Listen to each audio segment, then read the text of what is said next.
Ahoj, všechny vás moc zdravím, já jsem novopečená maminka Lucie a dnešní video je pokračování o příkrmech a krmení miminek kojenců od 6 měsíců a dále. Já jsem posledně probírala s váma, jak si vybrat židličku, vysokou židličku do kuchyně pro malé děti a co bych vám doporučila ohledně misek, mističek, lžiček a vidliček. A tu dnes probereme spolu brindáčky, probereme kelímky a pítka a probereme také talířky. A nakonec bych se s váma chtěla podělit o investici, kterou bych vám nedoporučila, což je síťka na ovoce. Takže jdeme na to.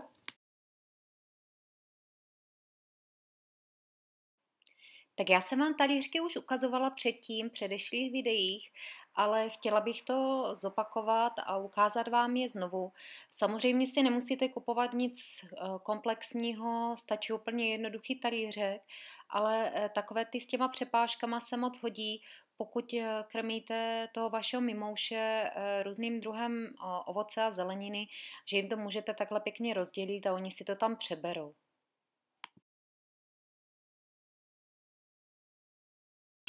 Tak na pítičko používáme stejné, ona už se v tom tak krásně zaběhla, taková ta pítka, tady tohle je s chlopničkou, ono to zrovna nefunguje úplně výborně, že by se z toho pilo vždycky úžasně, stává se, že je tam docela dost vzduchu, ale to je bohužel asi ty chlopňové to dělají, protože jsem vyzkoušela několika a dělají to samé.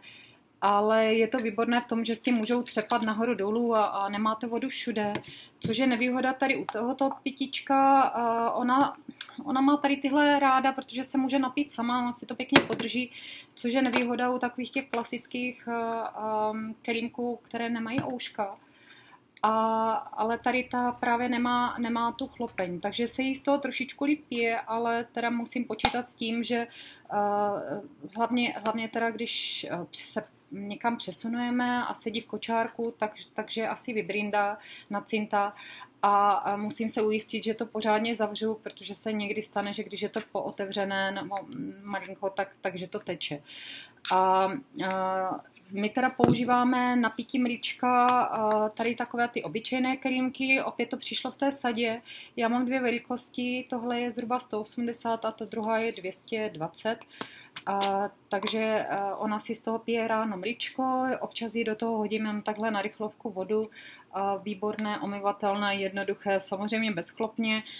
Tyhle byly dost laciné, ale jsou praktické a hodí se nám. Vřela bych to doporučila, jestli to někde najdete. Já si bohužel nepamatuju, to byla firma, která se prodává tady u nás v Center Pointu a já nevím teda, kdo to vyrábí, protože to na tom není napsané.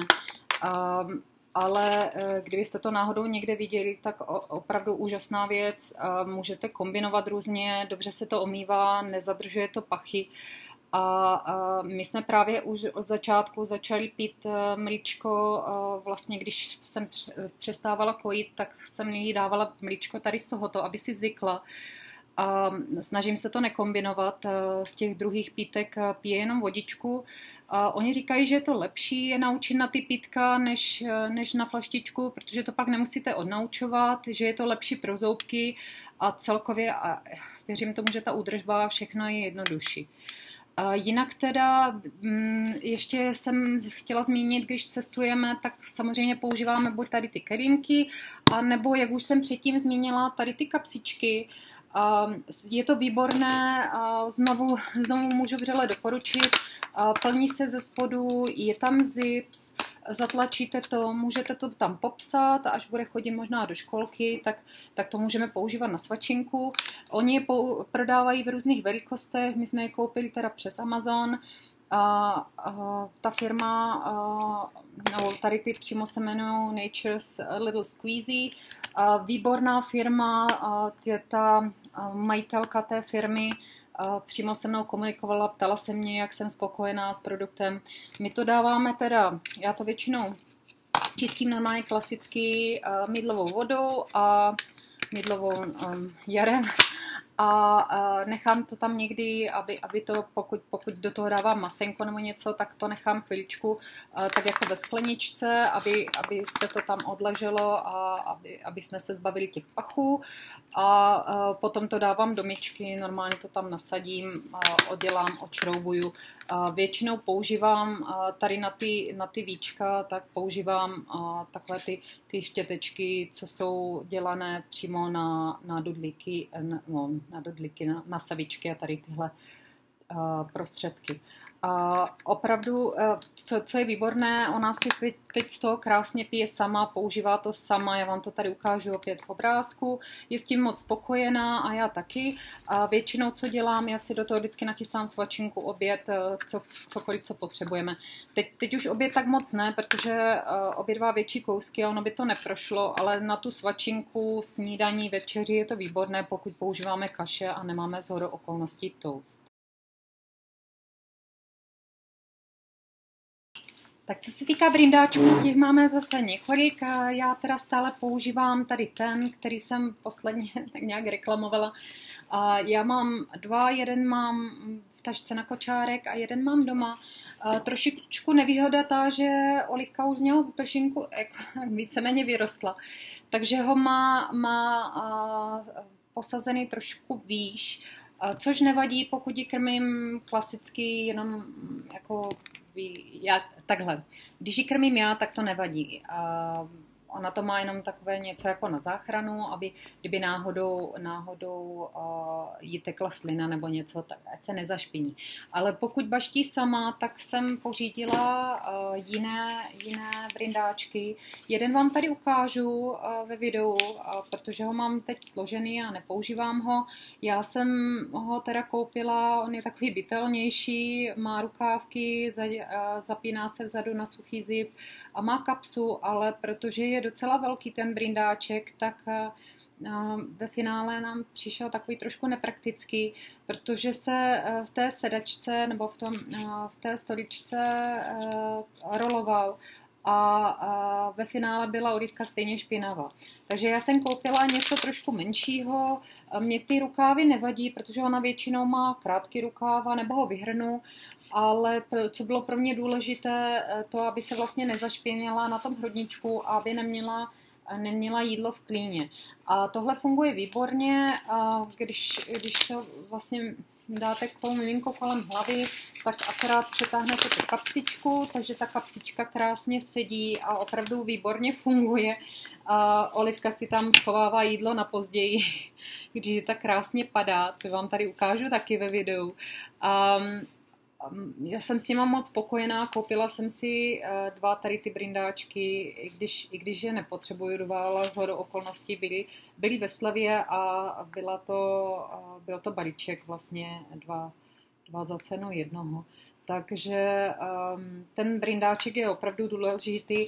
Ona teď momentálně, když baští sama housky a ji většinou dělám toast, anebo ji dávám ovoce, zeleninu a tak podobně, tak ona se stává, že jí to padá a ona si to potom z té kapsičky zase vytahuje a pokračuje v jezení. Takže co se týká drobností, které nám ještě pomohly, samozřejmě pro děti od 6 měsíců už nemusíte sterilizovat, ale co se nám velice hodí, je taková ta klasická kuchyňská váha, kde si jednoduše odvážím porci pro Olivku a nemusím to přesypávat, můžu tam dát přímo tu misku, vynulovat to a hned to mám hotové. To je výborná věc. A potom, co byla taková hodně dobrá investice, je něco jako jar na umývání těch dudlíků a lžiček a miseček pro děti. A my jsme koupili shodou okolností přírodní. Je to výborné i na umývání ovoce a zeleniny a opravdu se to doma hodí. Takže tohle byla dobrá investice, to doporučuju. A co bych ještě chtěla dodat, co je potřeba pro ty děti, jak už jim začnou růst zoubky, jsou kartáčky na zuby. Já jsem ze začátku používala tady ten malinkatý plastový, připomíná mi kartáček pro pejsky. ale Olivce se moc líbil, protože to bylo příjemné na masáž, na zoubečky. Také u toho je, v té sadě je vlastně takový masážní kartáček, který používáme ještě teď na bolest zoubku. No a teď jsme přešli vlastně na ten klasický dětský kartáček a samozřejmě pastu. Tak poslední věc, o kterou bych se chtěla podělit tentokrát, je taková nějaká investice, která se nám moc nepovedla. Já teda nevím, možná vaše dítě bude jiné, ale já jsem koupila tady tu síťku na to ovoce. Já nevím, jestli jste to někdy viděli. Prodává se to většinou v lékárnách anebo v drogérkách. Nám to hodně doporučovali právě ti prodejci v té drogerce a tak jsem nakonec neodolala, koupila jsem a víceméně to jenom sedí doma, takže pro nás to byla hloupá investice. Já jsem to zkusila, dala jsem tam jablíčko, dala jsem tam okurek, dala jsem tam jiné věci a prostě olivka to nechce. Co my jsme dělali z toho začátku, jak už začala trošičku kousat, tak jsem jí vařila mrkvičku, krájela jsem to na takové ty delší nudle a ona si to baštila pěkně sama. A to samé s okurkem na tenké proužky a to si krásně požvíkala i bez těch zoubků. Co bych možná doporučila, můžete udělat jablíčko, že ho povaříte v páře a dáte jim ho, protože je měkké. A potom později, když jsou trošičku větší a zvládají už trošinku víc to žvíkání, tak můžete třeba mandarinku nebo kousek pomeranče, pokud je to, zbavit to té vnější vrstvy, té blanky a oni si s tím poradí. Ona úplně miluje, teď momentálně miluje meruňky a broskve trošičku víc na plátky, ale meruňky to zvládne úplně celé sama. Tak, to by bylo dneska všechno ode mě. Já doufám, že jsem vám opět pomohla. Kdybyste měli jakékoliv otázky, ptejte se.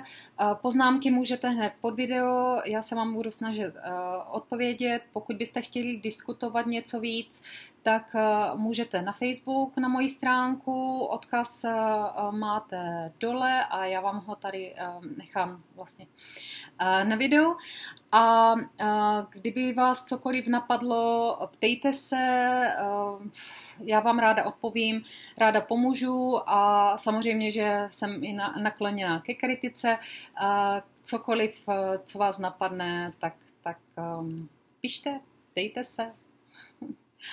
Doufám, že vás zase brzy uvidím, mějte se moc krásně a přeji vám nádherný den. Ahoj!